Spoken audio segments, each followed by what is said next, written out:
بسم الله الرحمن الرحيم الحمد لله رب العالمين والصلاة والسلام على أشرف الأنبياء والمرسلين نبينا محمد وعلى آله وصحبه أجمعين أما بعد.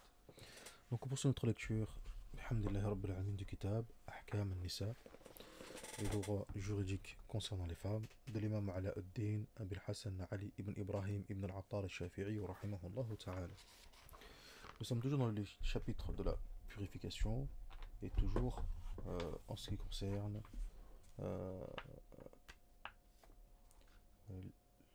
le lavage, etc. إلى آخره. تمام. جيد. Donc on avait terminé lors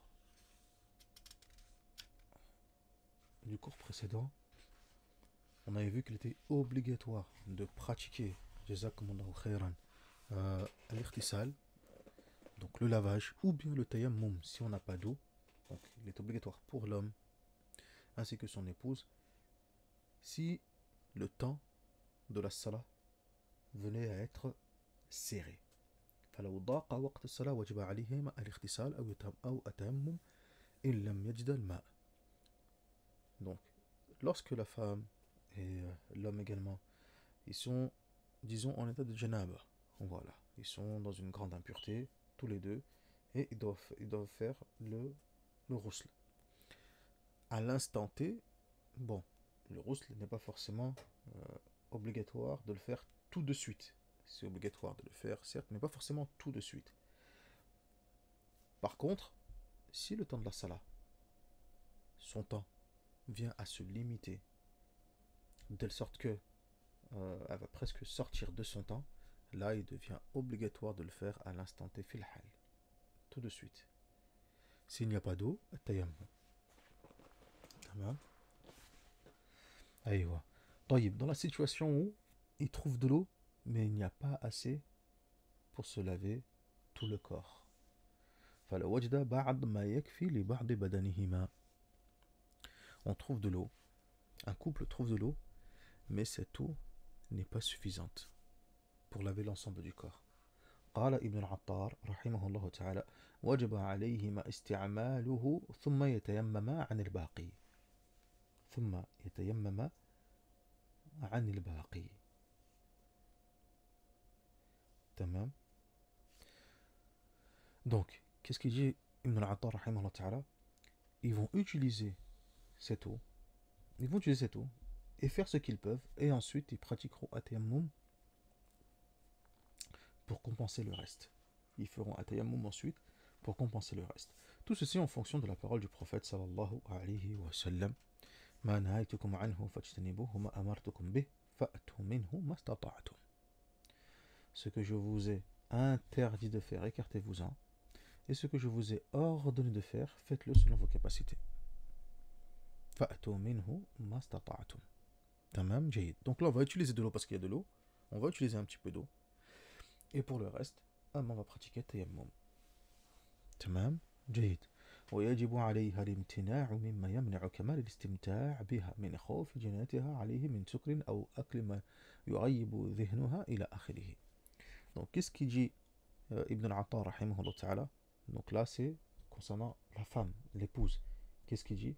Il dit, et il lui est obligatoire, et il lui incombe, de quoi donc? De prêter attention à ne pas faire quelque chose, ne pas faire quelque chose qui pourrait empêcher ou nuire, barakallahu fik, ou nuire à, on va dire, à la bienséance des rapports et des relations. En fait, tout faire pour que, justement, les relations, etc., ou les rapports se passent de la meilleure des façons. Comme il dit, Kamal ou l'istimta'. Kamal al-istimta'. Tamam. Pour que, barakallahu fikum, l'époux, et aussi c'est également dans son intérêt aussi également à elle aussi, barakallahu fikum, mais afin que cela soit pas un manque vis-à-vis de l'époux, vis-à-vis du droit du zawj. Taïb. Alors ceci peut être fait par en prenant un aliment qui peut, je sais pas, par exemple, lui faire perdre la raison, ou être en état d'ébriété, par exemple. Bon, c'est haram, hein, naam, mais c'est l'exemple qu'il a mentionné. être en temps d'ébriété, par exemple, etc. Donc toutes ces choses-là sont des choses qui nuisent à la bienséance du rapport et qui nuisent à ce qu'on appelle kamal al-istimta'. Tamam, aywa. ويجب عليها إزالة الوسخ والروائح الكريهة والاستحداد وهو إزالة ما على فرجها من الشعر بحديدة أو غيرها.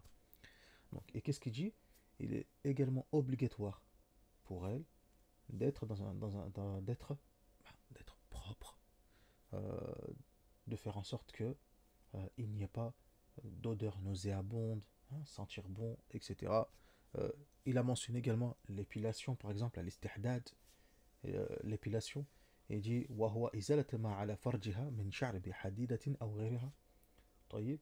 Donc, par exemple, il a donné l'exemple d'épiler la zone pubienne, par exemple, etc. وهكذا يعني كل هذه الأمور c'est des choses qui sont عادي يعني c'est pas façon nécessaire de détailler cela, etc. ولكن الشيخ il a mentionné cela dans le kitab.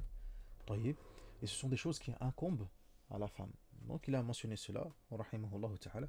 ولكن c'est des choses communes à tous et معروف بحمد الله رب العالمين. طيب. ثم قال رحمه الله تعالى وللزوج إجبارها على الغسل من الجنابة وكل ما يمنع كمال الاستمتاع على أصح القولين. Donc il dit les zouj, l'époux a tout à fait le droit. De quoi donc? Eh bien de forcer et de contraindre son épouse, de lui demander, de lui ordonner de faire son ghusl min al-janaba. De faire son ghusl min al-janaba. Tamam. Et tout ce qui, barakallahu fik, peut empêcher d'avoir, on va dire, des rapports ou des relations de la meilleure des façons ou bien de la plus belle des façons qui soit. Donc tout ce qui peut empêcher cela, tamam, il a tout à fait le droit de l'exiger et de demander à son épouse cela. Concernant l'épilation ou autre, etc., l'imam al-Nawawi, rahimahullah ta'ala, concernant cela, il dit, ça c'est important, hein, il dit إذا طلب ذلك منها, si l'époux demande cela. Car il y a khilaf entre les fuqaha shafi'iyya في هذه المسألة وأصحهما الوجوب. Et l'avis le plus juste, comme dit al-Nawawi, rahimahullah ta'ala, et cela a également été mentionné par Al-Hafiz ibn Hajar al-Asqalani, fi Fath al-Bari, si l'époux demande cela. Si l'époux demande cela. طيب. Après, on sait très bien que parmi la fitra, parmi les sunan de la fitra, il y a le fait aussi de ne pas laisser les poils dépasser 40 jours. Ça, c'est autre chose. Tamam. On a un hadith aussi également du prophète sallallahu alayhi wa sallam, fi hadha al-bab. Tamam. Jayid. Mais en dehors de cela, az-zawj, barakallahu fik, il peut très bien aussi exiger de son épouse, que celle-ci s'épile, etc. إلى آخره. Donc s'il l'exige, ça devient obligatoire. طيب. فلو طال شعرها وأظفارها على العادة حتى تفاحش وتتوقف كمال الاستمتاع عليه فللزوج إجبارها عليه بلا خلاف. Qu'est-ce qu'il dit ici encore une fois? Il dit par exemple si elle a des longs cheveux et elle a des ongles qui sont longs, etc. À tel point que ça devient grossier, ça devient désagréable à voir. وتتوقف كمال الاستمتاع عليه. Et que pour lui après, quand il est avec elle, etc., il souhaite passer du bon temps, etc., et l'akhiri, ça devient repoussant. Eh bien, ça fait partie de son haq. Il peut très bien exiger que celle-ci, eh ben, elle se coupe un petit peu les cheveux, qu'elle se coupe les ongles, etc. هذا على المذهب, comme l'a mentionné l'imam al-Mawardi, rahimahullah ta'ala, fi al-Hawi, et également le Cheikh Abu Ishaq al-Shirazi, fi al-Muhadhab. تمام.